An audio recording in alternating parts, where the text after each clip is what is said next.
دوستان ما از یکم کس برای هر یک تایشون $100 آماده کردگن. در سیرکای در کامنتاری بده میدروین هنگامی رجیستراسیون پروموکودی یابانی را استفاده میکنین و شما پر میکنین صاحب $100 میشین. شانسی خودتون ای دست نتین. سیرکا در کامنت.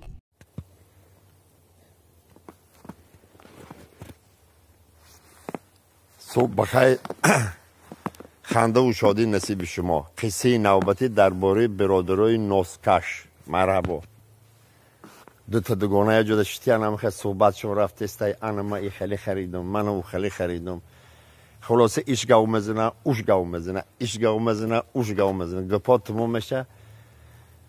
میگه تکشتا همی کاولری ما ای کاولری تر زورای چه خیلی زورای اینه میگه دین باید مرسیدس 600 خرید. گفته ایوان گر زور نیست ای کاولری ما ای کاولری تر زورای کجاش زورای خیلی ماشین هم داشته باشه. گفته زورای زدو رنگ کاولری تو ناس نمکشه بچه که گفته ناس مکشه هیچی گفته هیچی نمکنه. چی قطعی همه آدمی ناسکش ده آشنایی که چی قطعی کونی خر سربلند باشه سیلکی پایان ده بدره این خواهش منده.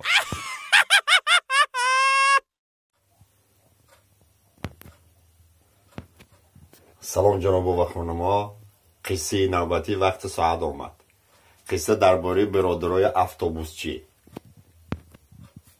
یا سایدالی برات گفتنی اتوبوسچی بوده. خیلی اتوبوسچی چه خیلی میروین سودکش قطعی بیچاره ای کار مانده شدگی افگار شدگی خیلی خونش نمیشینن قطعی زنگ اوقات پاوقات اوژن پوژن.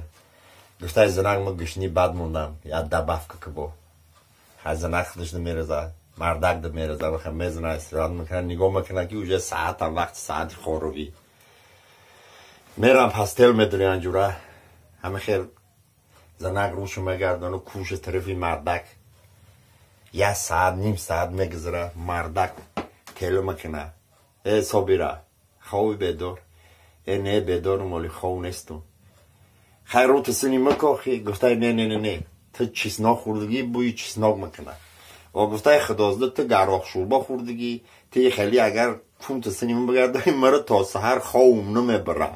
سربلند باشم برادرها همیشه میخوام در لفتان خنده یا سلام و یا پیغام. پیشای همه با شما سلامتی بردوام تمنا میکنیم. مرحمت برادران خیسه بهر شما خیسه پیسند اومد لایک فراموش نکنین. ایما چی؟ ایما سخن مهنت ها را قدر دانید. مردک خونش ششتگی زنک در جوگه خواه اوژه سکنات جان خیلی مردک لطمت یشه حلقش ده آو چکانده سای زنک هم دیگه نفس کشیش همه خیل اوژه چشماش پری آو ماشه گیریه میکنه زنک وای مردکی جانه وای مردکی خاندارمه یکی بمانم مردک جا با تو زن میگیری با یقا ترمیاری همه جاگه که مده خواه مکنی همه قیسه کده سای نولیده سای انما میمرم اکر همه جاگه ها که مده میاری خواه مکنی زنی نوتا مرده کنخشم ای کسلی وانی که در زیبست ده گفته نه آنو تگام این همه مردی تر اچاق مکنم هر دو ما خواه میرم این همه جاگه ده